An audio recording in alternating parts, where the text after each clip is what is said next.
Eh bien bonjour à toutes et à tous, c'est Yoshi45. Aujourd'hui j'ai envie de vous faire une vidéo sur les précommandes des nouvelles consoles Xbox et PlayStation. Alors moi je vais pas pouvoir m'en procurer puisque de toute façon je viens tout juste d'avoir la Xbox One. Je vais bien en profiter avant. Et bah deuxièmement j'ai pas les moyens. Donc voilà. Cependant j'ai envie de vous parler quand même que je suis assez ravi, c'est que pas mal de gens ont privilégié les consoles avec lecteur CD. Donc ce qui veut dire que pas mal de gens ont compris que le démat en fait c'est une grosse escroquerie, que les versions digitales des consoles sont une belle douille, hein. Parce que oui, la console elle est à 100 € moins cher, mais les gens vont plus être avantageux pour les consoles qui auront un lecteur CD. Puisque moi, comme vous le savez, je suis quelqu'un qui adore le physique, qui adore les jeux en boîte, j'adore faire ça. Enfin, j'adore cette méthode de consommation. Et bah, le fait que pas mal de gens ont compris que en fait, le démat c'est plus une connerie pour eux, c'est un gros désavantage pour les consommateurs. Bah voilà, hein. On se tourne vers ce qui nous convient le mieux. Alors pour moi, le démat c'est vraiment. En fait, le démat c'est très désavantageux pour le consommateur. Bah, en fait, si le démat il est comme le PC, ça peut nous arranger. Si le démat sur console est le même que sur PC, ça arrangerait. Parce que sur PC, ok, c'est des maths, mais t'as de la concurrence, t'as un stand gaming, t'as plein de sites intermédiaires pour récupérer des clés Steam. Et c'est ça l'avantage du démat PC. C'est ça l'avantage du démat PC. C'est que t'as l'avantage d'essayer de choper ton jeu le moins cher. T'as des sites de comparaison des prix en plus, qui te dirigent sur les sites qui te proposent le moins cher possible. Encore faut-il que tu sois assuré de la sécurité du site. Alors que le démat console, c'est un gros désavantage pour le consommateur. Parce que t'as qu'un seul endroit, si tu prends les versions digitales, t'as qu'un seul endroit pour te procurer un jeu. Et en général, le jeu il est à 70 €. En 80 € pour les PS5. Puisque je crois, il me semble que j'ai plus entendu parler de 80 € pour les jeux PS5, mais pas sur les Xbox. Après, dites-moi si je me trompe, hein. Est-ce que Xbox ont aussi les augmenté à 80 €? Vous voyez, 80 € un jeu, ça fout un petit peu le jeu. Pour des gens qui ont acheté une console 100 € moins chère, on se trouve vite avec les 100 € d'économiser, un petit peu le trois quarts des 100 € économisés dedans, dans un seul jeu. Alors que la version physique, les magasins, il y a de la concurrence. Et donc, du coup, il y a le choix dans le prix que tu veux proposer. Et il y a pas mal de jeux à leur sortie, ils peuvent coûter 60 €, 50 € dès leur sortie en magasin, dans les grandes surfaces. Peut-être pas Micromania, mais dans les grandes surfaces. C'est mieux, c'est mieux. Et puis, ça permet de montrer aussi aux constructeurs des consoles, donc Sony et Microsoft, que nous, on veut encore garder le marché de l'occasion.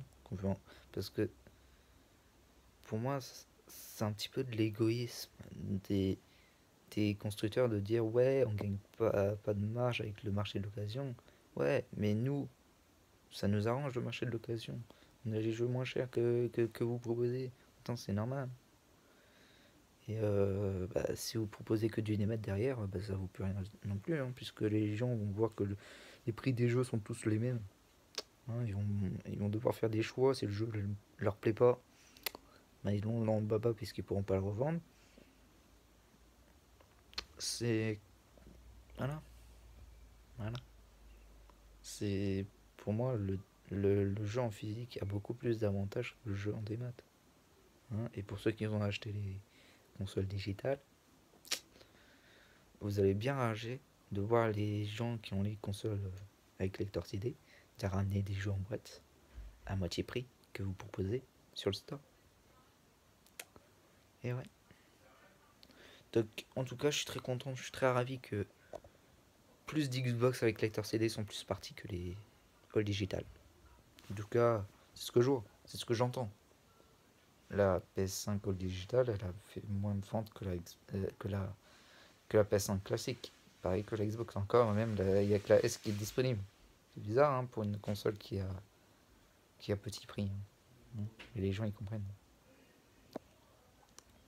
Donc voilà, c'est important de garder le marché du physique, de l'occasion, de tout ça là. Si vous voulez qu'on ait une grande diversité des jeux, un choix un petit peu dans les prix, hein, trouver le jeu le moins cher, c'est important. C'est important pour le consommateur. Parce que là, puis je vous dire que les Series S et les. Enfin, si ça devient full démat partout tout le temps, ce qui va peut-être être le cas si il n'y a pas du instant gaming, s'il n'y a pas du. Comme sur PC, le jeu vidéo sur console est plus pour les riches que les pauvres. Pour ceux qui sont payés au SMIC, ça va être une galère pour jouer au jeu. Vous allez acheter la console, ouais, peut-être. Les jeux, 80 euros, 80 euros, 80 euros. Ouais. Déjà que, aussi pour les familles, oh, les familles. C'est ça qui m'inquiète le plus, c'est genre les parents qui vont t'acheter peut-être. Ouais, j'ai vu une publication sur Twitter qui disait que les parents qui ont acheté une PS5 All Digital avec des jeux en boîte. Ça va être marrant et ça va être un petit peu. Ça fera de la peine un petit peu aux parents. Donc voilà, pour les familles. Hein, et encore, déjà à l'époque, nos parents ils rechignaient pour acheter un jeu à 60 euros, 40 euros, 60 euros, 80 euros. Si tu prends la haute digitale, t'as pas le choix. Et du coup, ça t'auras même pas de jeu en fait. Si tes parents veulent pas t'acheter des jeux à 80 euros, t'en auras pas. Si t'as la haute digitale, t'en auras pas. Donc au final, t'auras acheté la console pour rien. Puisque t'auras pas de jeu. C'est, c'est logique, hein. C'est logique. Hein.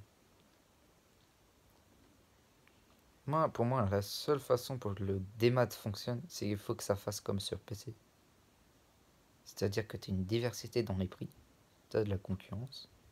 S'il n'y a pas ça, le démat il sert à rien. Le démat il sert à rien. Encore. Si c'est pour payer un jeu, prix fort, mais que t'as que 60 jours, 700 jours pour. Quand j'ai entendu dire que il y a eu un jeu Assassin's Creed Origins sur Switch, je crois, il disait que c'était 70 euros pour 700 jours de jeu uniquement. Après 700 jours, t'as plus de jeu. Alors qu'en boîte, t'as jeu à vie. Et après la fermeture des stores, tu peux toujours y jouer. En digital, la fermeture des stores, tu peux plus y jouer. Après, sur les fermetures des serveurs, par exemple pour la Wii, la boutique Wii, hein, c'est ça fait mal au jeton d'avoir dépensé des. Enfin, moi, j'ai pas dépensé beaucoup de choses dans la boutique Wii, mais pour ceux qui ont dépensé pas mal de sous là-dedans et qui ont plus leur jeu, la PSP Go, pareil. Pareil. Donc, pour moi, c'est très important pour le moment qu'on garde le marché du physique. Et puis, après, ça, c'est plus un argument, plus de. C'est pas un gros argument que ça va mettre l'avantage au physique, c'est la collection. Ça, c'est pas un argument la collection, je trouve. Parce que, voilà, t'achètes le jeu dans le but d'y jouer, pas dans le but de collectionner. Moi, je suis plus un collectionneur, je l'avoue. Mais c'est pas un argument de dire que la collection, ça nous permet d'avoir des boîtes. Ouais, c'est sûr, c'est mieux comme ça, mais bon, c'est plus aussi pour les jeux. Enfin bref, ça fait 10 minutes que je tourne cette vidéo. J'espère que pas mal d'entre vous. Bah, dites-moi si vous avez précommandé ces nouvelles consoles. Quelle version? J'espère que pas mal d'entre vous qui vont le dire vont recommander les consoles avec lecteur CD pour essayer de faire réfléchir aux constructeurs que nous, on veut absolument garder le marché de l'occasion. On veut absolument garder le marché du physique, le jeu en boîte. Parce que c'est important pour nous, en fait. Ils disent ouais, ça leur fait pas de marge. Mais oui, mais c'est le consommateur le plus important. Le consommateur, il a besoin de dépenser. Mais s'il dépense trop cher après, il y a besoin en fait que il y ait une chasse au jeu le moins cher possible en fait. Si il y a que 80 € le jeu uniquement, Monopole, les gens ils vont dire putain, mais ça fait cher le jeu. Donc autant supprimer le jeu vidéo de notre vie, hein. Pour moi, moi je pense que je vais réagir comme ça, hein. Si le jeu il est comme ça, s'il n'y a pas de démat comme le PC, j'arrêterai de jouer aux jeux sur console et je me dirigerai sur PC. Parce que encore une fois, le, le démat PC, il est vachement avantageux par rapport au démat console. Donc voilà. Ciao tout le monde. J'espère que cette vidéo vous aura plu. Likez. Abonnez-vous si vous êtes nouveau, hein, si ça vous plaît. C'est pas ce que je recherche le plus, hein. Moi c'est je fais des vidéos, basta, hein, les abonnements, ça me fait plaisir, mais bon, c'est un bonus. C'est qu'un bonus. C'est. Ciao tout le monde.